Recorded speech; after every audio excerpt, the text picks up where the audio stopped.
perspectiva vygotskiana, perspectiva sócio-histórica.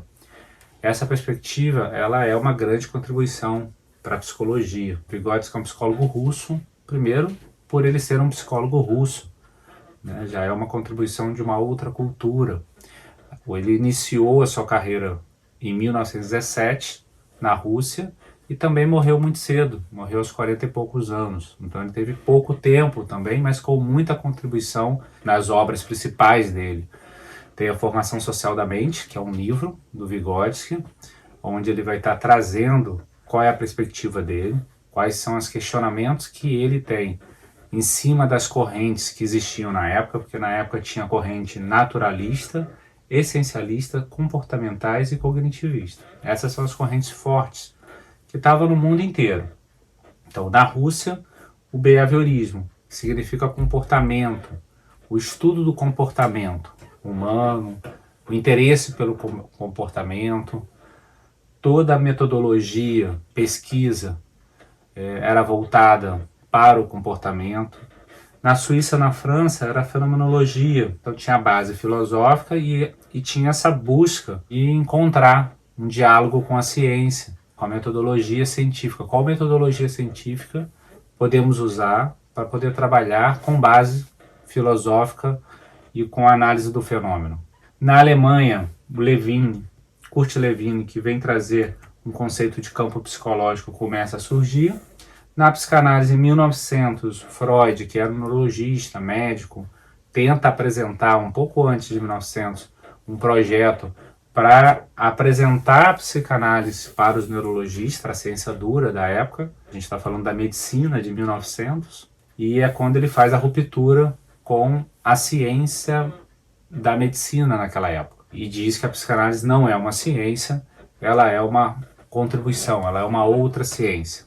Quando Freud fez esse processo, foi por uma questão metodológica, uma questão de que naquela época não tinha um espaço para uma ciência onde estava interessada nos processos humanos, nos processos fenomenológicos, cheio de sentidos, né, na subjetividade.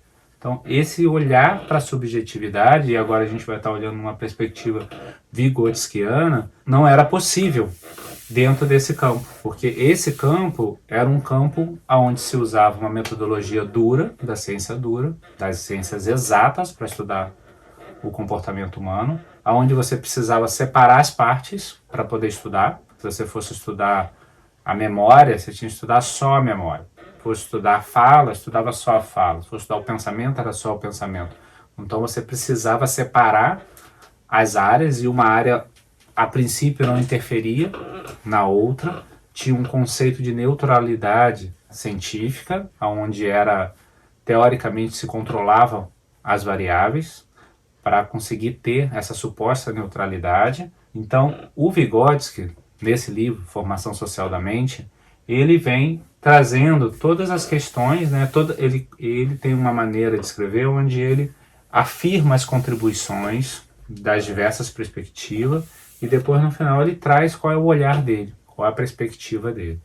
E o Vygotsky, lá na Rússia, né, naquela época não tinha essa comunicação, a gente não podia conversar. Eu sempre fico imaginando como seria a conversa desses autores de áreas diferentes. Por exemplo, o Freud teve uma mesma questão do que o Vygotsky na Rússia, apesar do olhar dos dois serem bem diferentes, mas a questão em relação à ciência é muito parecida, porque os dois estavam interessados em estudar processos humanos. Então cada um seguiu uma via diferente.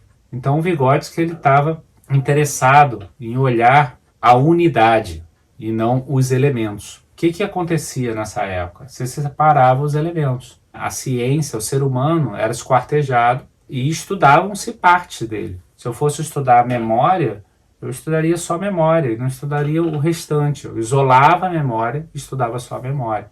Então eu separava os elementos desse ser humano para estudar. E o Vygotsky veio questionar exatamente isso.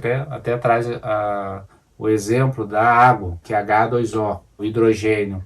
Ele provoca o fogo e o oxigênio alimenta o fogo. E a água apaga o fogo.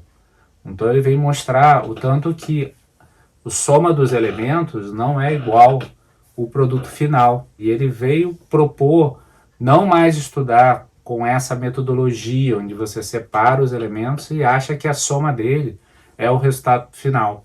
E ele falou da unidade, que, por exemplo, nesse exemplo da água, era importante estudar a molécula da água para não perder as propriedades da água e o seu comportamento.